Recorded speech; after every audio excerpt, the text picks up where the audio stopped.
Good morning class. कैसे हैं आप सब लोग? उम्मीद करता हूं कि आप लोग अच्छे होंगे और ये लॉकडाउन में आप अपने मैथ के टॉपिक का फ़ायदा ले रहे होंगे। शायद मुझे लगता है कि शायद कम ही ले रहे हैं, क्योंकि लाइक और क्या नाम है वो सब्सक्राइब बहुत कम होते हैं। तो आप इस लॉकडाउन में आप पढ़ो अच्छे से, ध्यान से, आपको बढ़िया फ़ायदा मिला हुआ है, हर टॉपिक पूरा किया जा रहा है। तो आज आपका एक नया टॉपिक स्टार्ट होने वाला है, आव्यूह के बाद सारणिक। ये आपकी चैप्टर संख्या 4 है।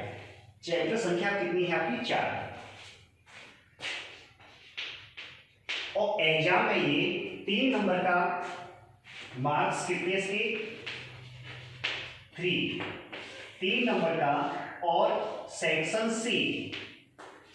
सी में एक क्वेश्चन आएगा, ठीक है ना? 3 नंबर का एक क्वेश्चन सेक्शन सी में होगा। और ये चौथा चैप्टर सारणिक, जस्ट आव्यूह से आपका ये रिलेटेड टॉपिक है।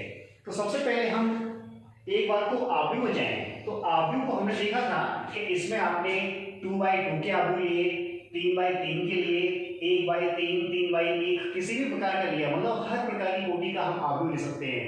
लेकिन सारणिक में ऐसा नहीं होता है। तो सारणिक की पहले मैं डेफिनेशन लिखता हूं। सारणिक की डेफिनेशन से आप अंदाजा लगाएंगे कि आखिर क्या होती है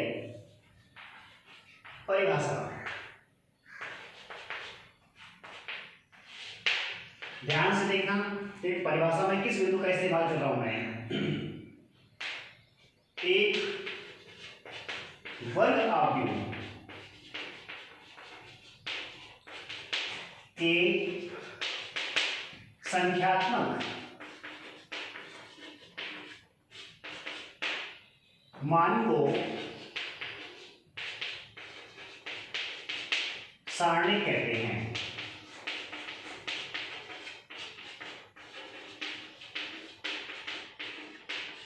ये तो नॉर्मली डेफिनेशन हुई।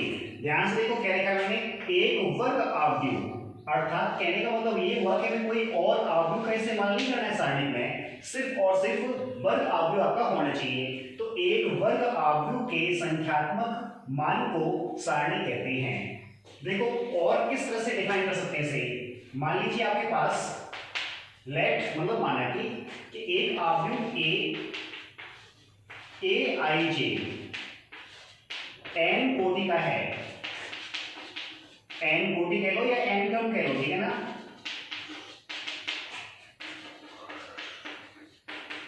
देखो यहां पे सिर्फ मैंने सिंगल n कोटि लिखा हुआ है। इस बात का अर्थ यह है कि आव्यूह वर्गाकार है। जैसे कि आपको लिखा जाए कोई भी आव्यूह 2/2 लिख दिया मैंने, तो इसको कहा जाएगा कि कोटि 2 का आव्यूह है। 3/3 लिख दिया मैंने, तो क्या लिखा जाएगा कि कोटि 3 का है। अगर मैंने n/n लिख दिया तो क्या कहा जाएगा? कोटि n का एक आव्यूह है। तो एक आपका आव्यूह ए आई जे n कोटि का क्रम का है। तब एक अद्वितीय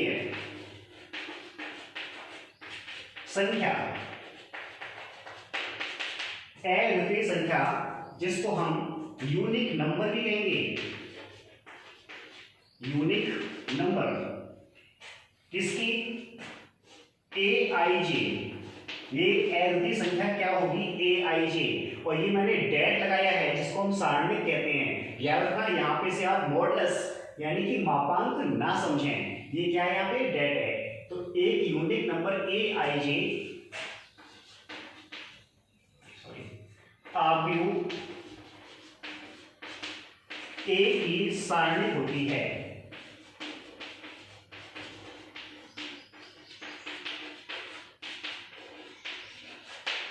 क्लियर हुआ? ध्यान से देखो कि आपका कोई आव्यूह एक ए आई जे n कोटि का है, तब एक अद्वितीय संख्या यानी कि यूनिक नंबर। इसका मतलब ये हो गया कि कोई भी आव्यूह लेंगे आप तो आपको उसका जब सॉल्यूशन प्राप्त करोगे तो वो यूनिक होगा। ऐसा नहीं कि उसके कई सॉल्यूशन होंगे, ठीक है ना? और उसके बाद यहां देखो आव्यूह के आपके कई टाइप होते हैं, लेकिन सारणिक में ऐसा नहीं होता है। सारणिक में क्या होता है? सिर्फ स्क्वायर होते हैं, यानी कि पंक्तियों की संख्या और स्तंभों की संख्या समान होती है।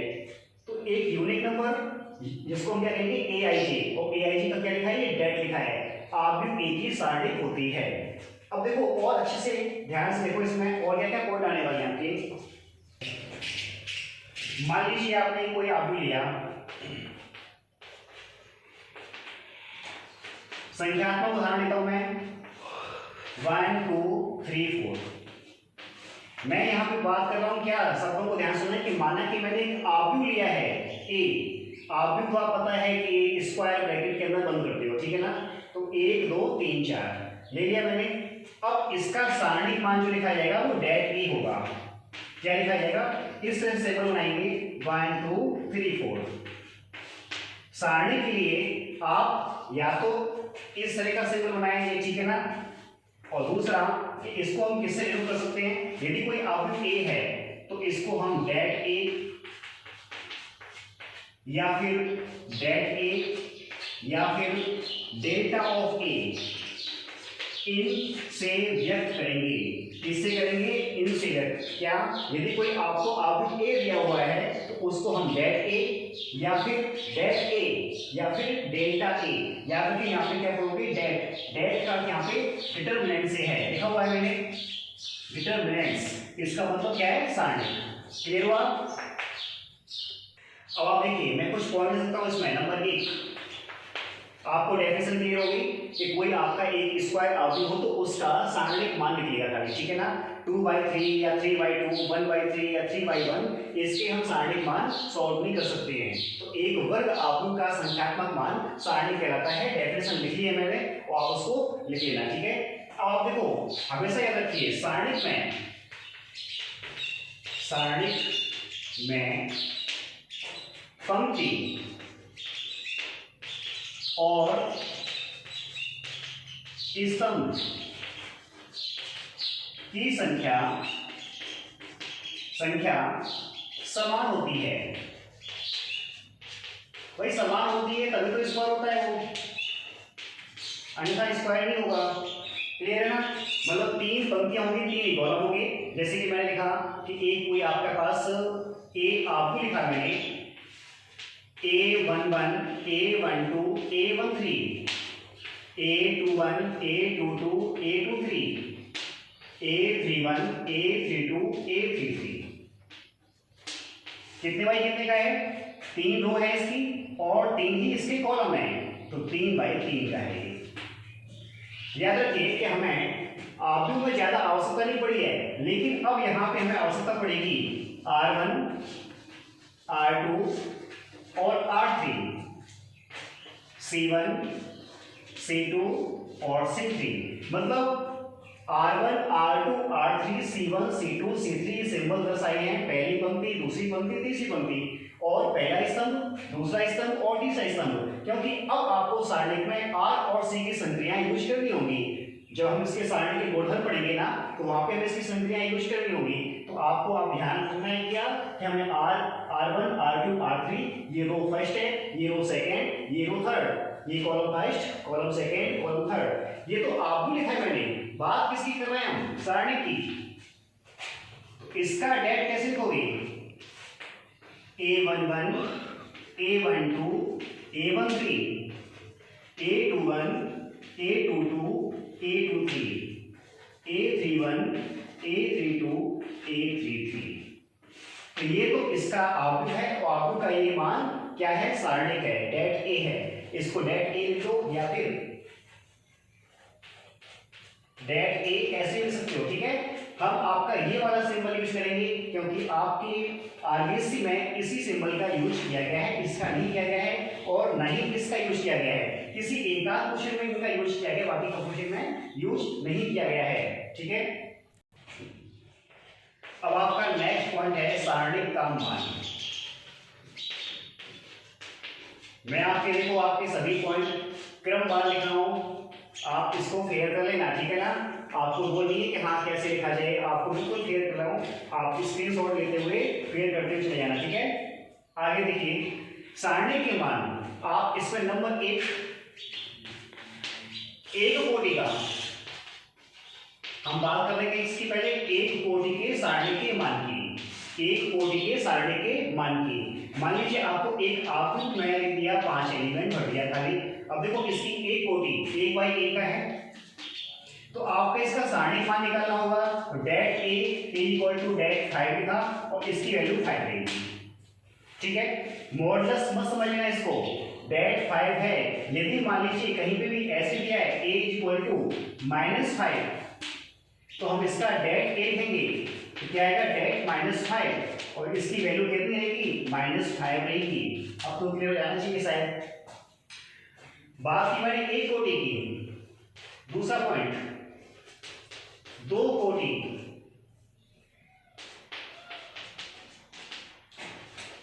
के सारणिक का मान, सारणिक का मान, दो कोटि का अर्थ हो गया 2/2 का।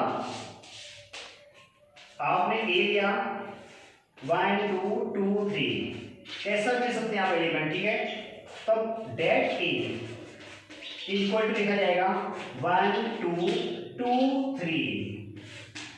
ध्यान से देखो, एक कोटि में कोई समस्या नहीं, एक एलिमेंट होता है 1/1 में। डेट ए लिखा 5 की वैल्यू 5 रहेगी। यदि कोई नेगेटिव नंबर है तो उसका मान नेगेटिव ही रहेगा डेट में। ऐसा मैं समझना कि मॉडुलस है, मॉडुलस के अंदर -5 = 5 हो जाता है, तो ऐसा नहीं, क्योंकि ये सिर्फ डेट की बात चल रही है। जो भी आपका यूनिक नंबर आएगा ना, वही आपका सॉल्यूशन होगा, ठीक है ना। बात की मैंने दूसरे कोटि की कि दो कोटि का हो गया 2/2 का। मैंने आपको बताया था कि n कोटि का आ जाए तो n/n है। के सारणिक का मान, सपोज कि मैंने एक आपके पास आव्यूह ए ले लिया है 1 2 2 3, तब इसका डेट लिखा मैंने 1 2 2 3। यहां तक कोई समस्या नहीं। अब आपको देखो करना क्या है कि इसका एक्सपेंशन करना है, विस्तार करना है, ठीक है ना। क्या करना है, विस्तार। भाई इसका मान ही तो चाहिए ना, मैं अभी तो ये सारणी के रूप में लिखा हुआ है, इसका मैंने क्या कहा, यूनिट नंबर आना चाहिए। तो देखो यूनिट नंबर कैसे आएगा, ध्यान से देखना। मैं आपके सामने ये आपको दिखाई दे रहा है, याद रखो एक स्क्वायर आव्यूह में मैं इनको क्या कहता था वहां पे, मुख्य विकर्ण के अवयव, ठीक है ना। तो यहां पर भी ये मुख्य विकर्ण के अवयव है, मुख्य विकर्ण के अवयव। और ये जो आपके पास ये वाला एक विकर्ण ट्रेस हो रहा है, ये भी हो रहा है, तो ये मुख्य विकर्ण के अवयव नहीं बल्कि ऑफ डायगोनल एलिमेंट कहलाते हैं। इसको कहते हैं हम पश्चिम विकर्ण के एलिमेंट, बाद के, ठीक है। इनको कहते हैं हम अग्र। तो पहले इन दोनों का मल्टीप्लाई माइनस इन दोनों का मल्टीप्लाई, तो क्या लिखोगे इसका फॉर्मूले के तौर पे, अग्रक विकर्ण के अवयवों का गुणनफल माइनस पश्च विकर्ण के अवयवों का